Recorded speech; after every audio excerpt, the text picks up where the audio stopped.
सब बड़ कथा जे परास्त होची इलेक्शन रे से सब ईवीएम रो दोष दौरान 25 वर्ष सरकार जो परास्त होते से ईवीएम कथा उठा एवं ममता बानार्जी ईवीएम कथा उठाऊँ कहते आम जुआड़े भोट देले से पद्मा आड़े पलि जाऊँ बीजेपी आड़े पलि जाऊँ ये जो ईवीएम कथा उठुची वास्तविक ईवीएम रे किसी सत्यता अच्छी ना से गोटे भित्तिहीन गोटे मिछ प्रहसन लगाउछन्ती। आपण भी जानतु जिते आम गाँ गहली रे गला आम निजे भी देखुचे गात हेटी अच्छी गात पड़ जाए हे हे भगवान मो भाग्य था हेटा सब आजिकल 2026 माने सरकार सत्यर बीजेपी सरकार सनातन सरकार मु निजे मो प्राउड फील कर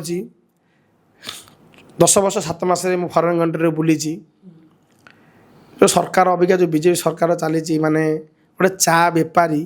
अबिका डेट्रे आप जो कंट्री की जाओ एत प्राउड फील कर you are Modi is great person माने एत खुशी लगुच ना आमको माने इंडियन लोक जानती तो मुझे साउदी थी दुबई रे थी कतर रे थी माने साउथ कतर लोक माने मोदी कथा गुरु गुरु प्रशंसा कर रेस्पेक्ट एवरीवन रेस्पेक्ट मोदी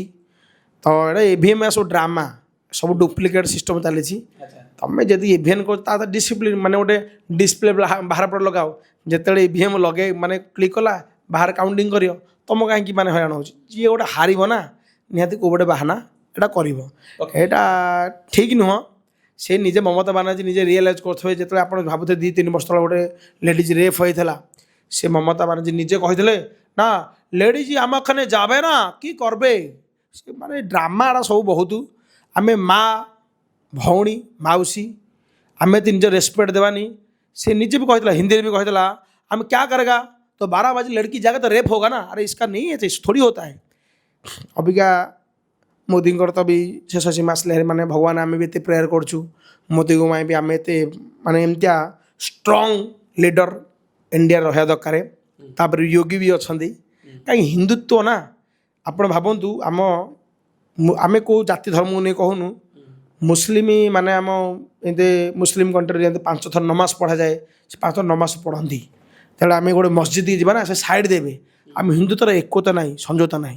आम निहाती एकजुट होकर आसवा सदा सपोर्ट करिया सदा धर्म सहित लड़ाई करिया कर्म कर चलिया भगवान को फल देवे।